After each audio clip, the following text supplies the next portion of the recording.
Hello, Cooper Clever 1972. You know me as Brian, of course. So, I'm a part of a group on Facebook called Movie Fans United that's moderated by Rick Leaves. And I'm going to put his channel up here. It's a video place on YouTube. And he has asked members of Movie Fans United, the group on Facebook, to like each member pick a, well, sort of. He asked one of the other members of Movie Fans United in July to pick a film, so she picked Independence Day. And then when it came to August, Rick asked me to choose a film, and I decided to choose a film that I thought Julie and Rick would have easy access to. So I gave them a list of 25 films that they could possibly have, you know. So so a vote was reached, and we reached a consensus of watching this movie, Terminator, with Arnold Schwarzenegger, directed by James Cameron, also starring Linda Hamilton and Michael Biehn, Paul Winfield, Lance Henriksen, and co-written by Gail Ann Hurd, who also produced it, with the effects by, well, some of the effects, the endoskeleton, the full-scale effects by Stan Winston, and other effects done by another company, which I can't remember the name of. But anyways, yeah, so, yes. So this is an interesting story about how it was made. I tried to prepare myself really well for this video. I'm gonna put pictures in this video, and you might have seen pictures now because I'm probably gonna insert pictures, you know, of the people that worked on the movie. But anyways, this film made Schwarzenegger a star. He was in previous films like Conan the Barbarian, which I have not seen, but some people have told me is a good movie to see. Wait a minute, maybe I've seen parts of it, but in any event, this is the film that made him a star, which would later lead on to films like Predator and Commando, and True Lies, and many other films, Last Action Hero, The Running Man, and he become a major star. So I also, in preparation for this, I watched the special features on this. I'll show you the inside there. This is I watched it on a DVD. So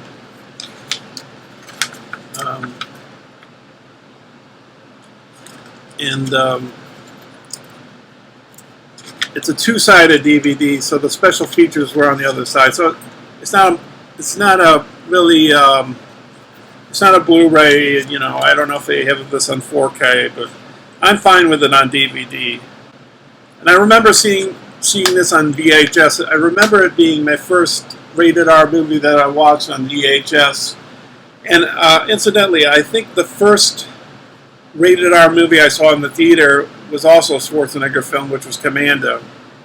So, but anyways, I had these BFI books, which are British Film Institute, and I have a whole bunch of them, which they cover modern classics and they cover other, older classic movies, and they do a very interesting. They cover each film from an interesting angle. They have people like Salman Rushdie doing The Wizard of Oz, and they have people like feminist Professor Camille Paglia doing Alfred Hitchcock's The Birds, to give you an idea of who covers these films.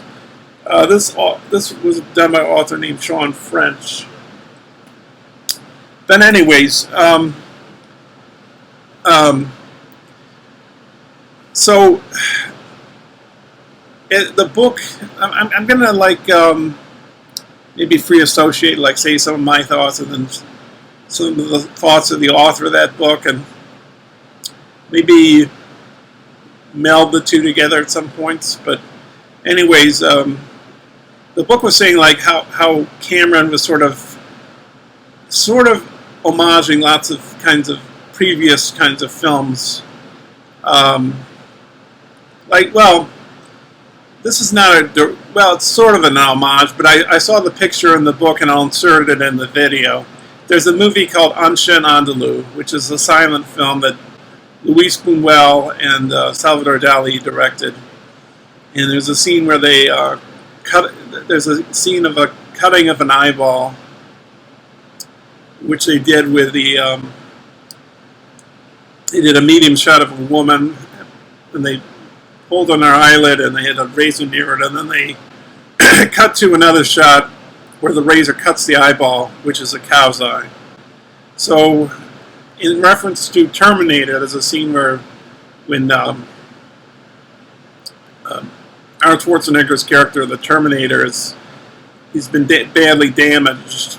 You will see him put a razor into his eyeball, and actually it's just a fake eyeball. So let me just get into the story a bit. So this is about two people. One is a robot and one is a person that come from the future. The plot is the robot has come. He's a cyborg called the Terminator, and he's played by Arnold Schwarzenegger, and he's come to kill Sarah Connor because she will give birth to John Connor, who's the leader of the resistance against the robots, the artificial intelligence who's created a nuclear war that annihilates the human civilization almost entirely. So John Connor sends back one of his men, and he's meant to protect the Linda Hamilton character, Sarah Connor, and the man that's on deck is named Kyle Reese, who's played by Michael Biehn. So yes. So anyways, and you'll see at the start of the film, both of them come in naked, and they have to acquire clothes. And Schwarzenegger, when he walks looking over the city of Los Angeles, he finds a bunch of punks making fun of him, and he rams his fist through one of their bodies and collects the guy's heart. So the other guy, one of the other guys, immediately strips himself off, strips his clothes off, because he doesn't want to run into the same predicament as the other guy. But one of those punks is Bill Paxton, who I believe has passed away not too long ago, I guess, maybe a few years ago or something. I think he's dead. So, but anyways, so Bill Paxton would appear in other films of Cameron's, like Titanic, where he's one of the at the start of the film, he's one of the people that is looking at the wreckage of the Titanic. He's also in Aliens. He's one of the Marines in Aliens. He's the guy that says game over,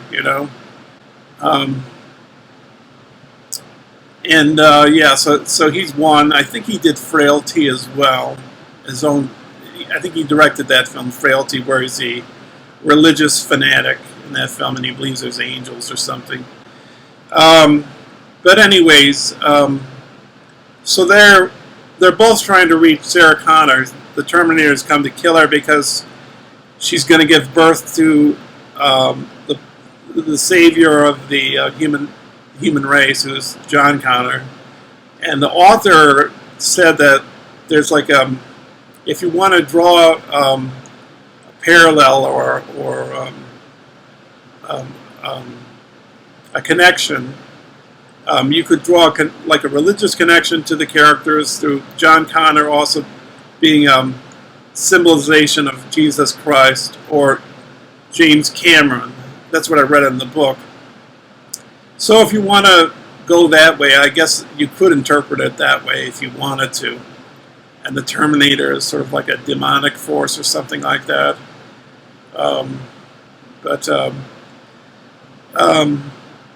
So Kyle Reese has to keep her alive. So let's get into that's a plot. So let's get into like the violence of the movie. Now the violence, I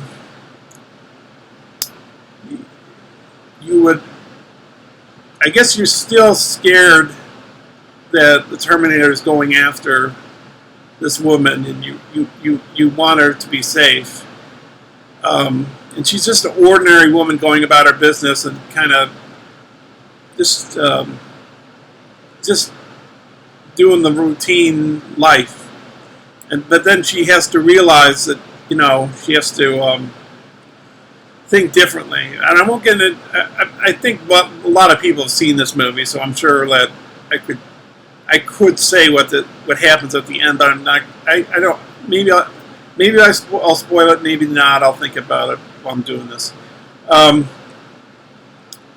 you can also see at this time period there's this, and there's still a love of gun culture in the U.S. But there's a scene where Arnold Schwarzenegger's character goes into a gun shop to acquire weaponry to help him in his pursuit of killing Sarah Connor.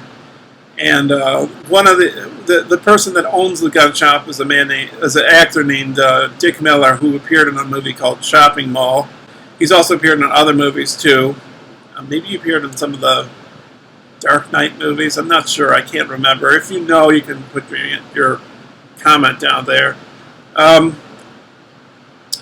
like this comment, the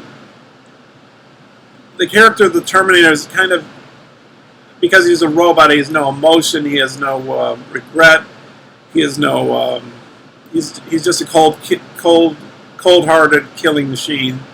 So he immediately kills the guy that gives him the guns, and the guy tells him, I can give you like the shotguns, but the assault weapons you're going to have to wait like 15 days, and he's a Terminator, he'll just kill him, so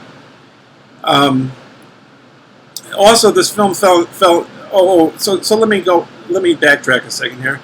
So Kyle Reese manages to get arrested, and they manage to keep Sarah Connor in protection at the police station for a short while, but that's not going to stop the Terminator from trying to find her. He does find her. He can fake people's voices. He listens in on answering machines. So he's almost one step ahead of Kyle Reese, but Kyle Reese is maybe another 2 steps. I don't know.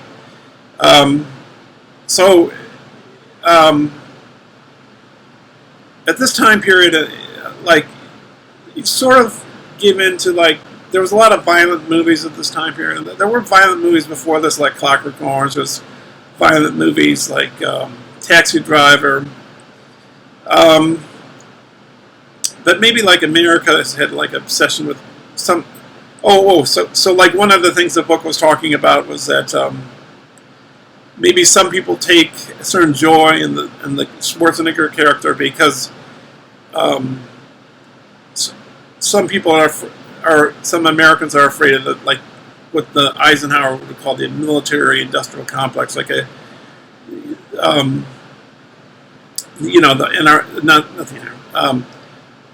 police, the government, um, just the tax collector, and they want to live on their own and have their own guns and form a militia. So you could sort of revel in this sort of Terminator character, who sort of has a humorous bent to it because he's so deadpan with his reactions. I don't know if I'm explaining that too correctly, but this was done in the era of Reagan. Reagan was president at the time, so he was a very well, he was a conservative. So he was like pushing, attacking Libya. I don't know if I'm explaining this well, but I think I'm veering a little off. I'm trying to explain what this author is saying in this book, but what I'm trying to say is you actually oh, I know what it is. It's this. Sometimes, like, somebody cuts you off in traffic, or somebody takes your seat at a movie theater, and there's no seats left, I guess, or somebody gets ahead of you in line when you're not looking, and they don't say "pardon me," and this is like getting back at those people. That's sort of like what a violent film sort of. You can live through that fantasy without actually becoming violent yourself. It's sort of a catharsis. So I guess that's what the book was sort of addressing. It's like like, oh, I see. Like, the police station in the movie, it's really not safe. Other institutions are not safe, so you really have to fend for yourself, and that's why Kyle Reese is really the best defender for Linda Hamilton's character. So I think I've explained that well enough. Also, so let's get into other details, like the making of the movie. I don't know if this was Cameron's first or second film, but he worked for Roger Corman on a film called Battle Beyond the Stars. And when he was working with Roger Corman, he met a woman named Gail Ann Hurd, who would be the co-writer of this film and the producer. She realized that he could do many jobs, that he could wear many hats when he was doing Corman movies. That he was on the Battle Beyond the Stars. He was doing matte paintings. He was doing art direction or production design. He was doing model work, special effects. So he was wearing many hats. When he made this particular film, they wanted Arnold Schwarzenegger, but when Dino De Laurentiis, who was a Italian producer at the time, he was, I think, maybe they're in talks with the second Conan. I don't know if the second Conan was coming about around at the same time. But anyways, that delayed the shooting until the spring of '84. So this gave Cameron some time to think through more of the story. And he did. And he storyboarded basically the whole film, which is sort of like comic strips of portions of the movie, so you know what the film looks like before you shoot a frame of film. He also envisioned what the future would look like, which is 2090. I can't remember the year. 2034.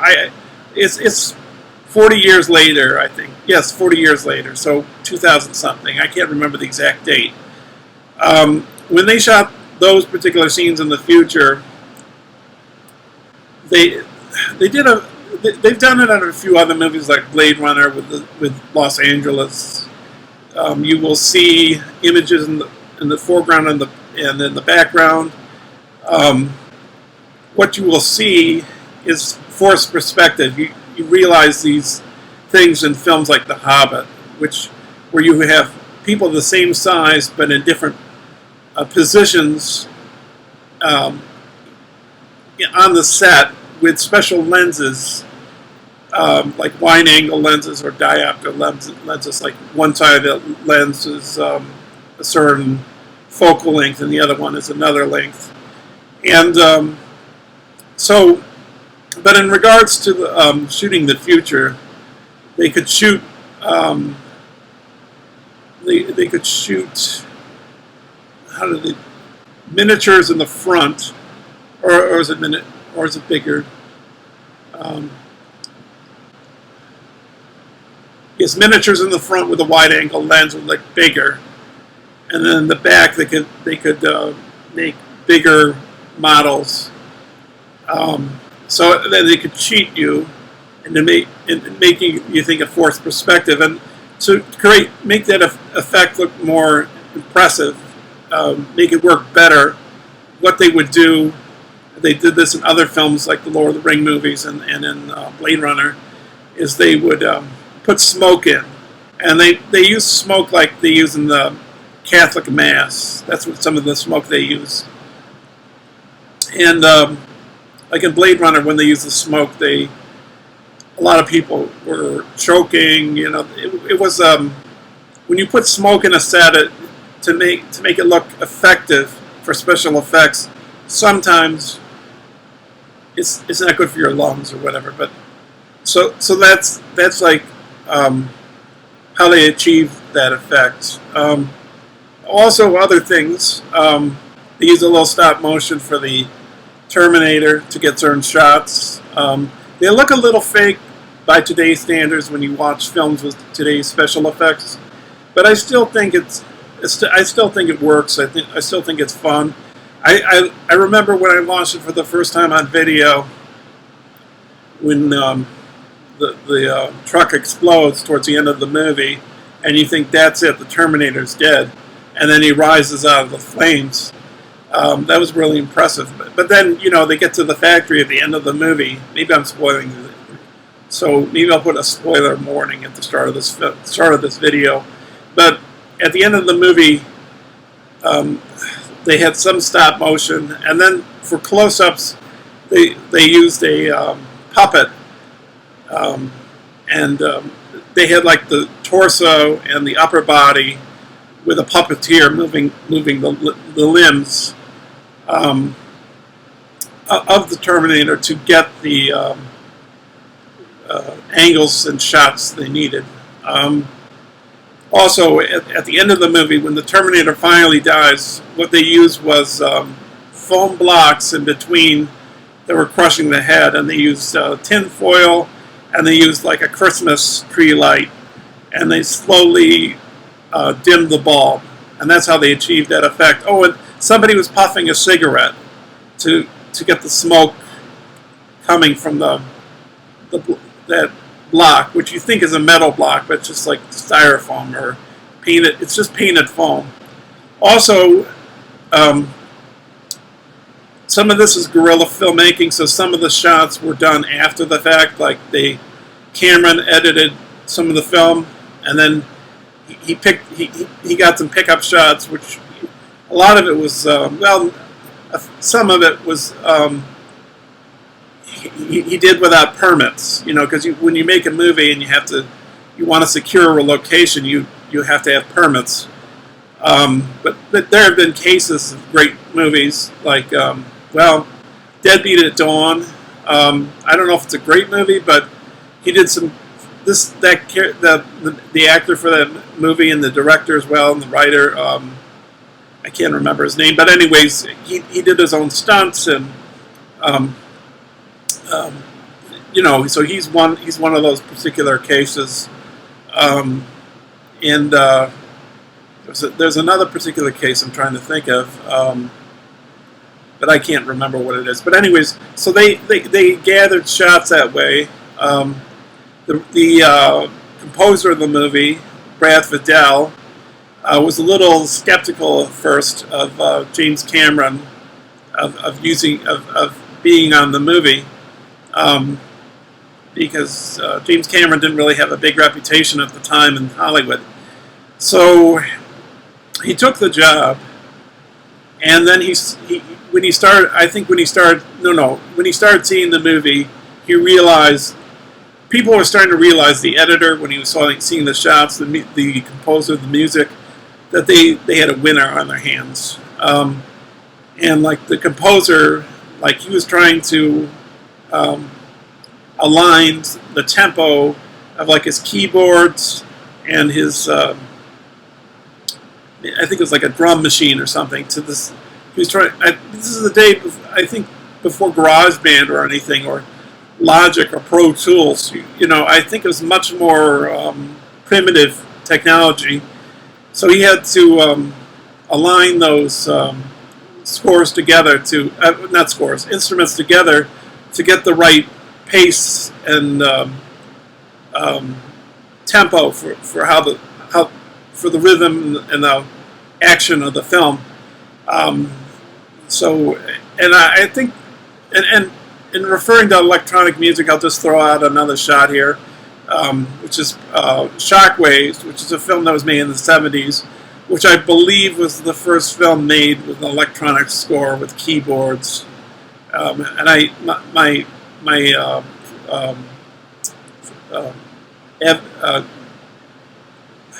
my source for that is I heard about it from the director at the Alamo Drafthouse, and it's noted in the DVD, or no, the Blu-ray. I have it, the Blu-ray as well. So, but I think I've covered everything, and this would give way to Cameron's fantastic career that would follow. But you would never have the raw vitality and the underdog and the making the most out of a low budget that he could do in this particular film. He would do things like in Titanic. He would most expensive film made at the time in the world was Titanic at the time period, and then it was, I think, overtaken by Avatar, if I'm not mistaken. But the thing is, he knew, like, as a filmmaker, that you run out of money and you have to maybe improvise the right word or cheat the shots or to just get it finished. So he did a little of that in Titanic. But I think, you're never going to see. It's certain movies directors make that I don't think they can top, like David Lynch with Eraserhead. The core originality of that never. I mean, there's films that get close: Elephant Man, Blue Velvet, Mulholland Drive. Mulholland Drive's one of my favorites of the 21st century. But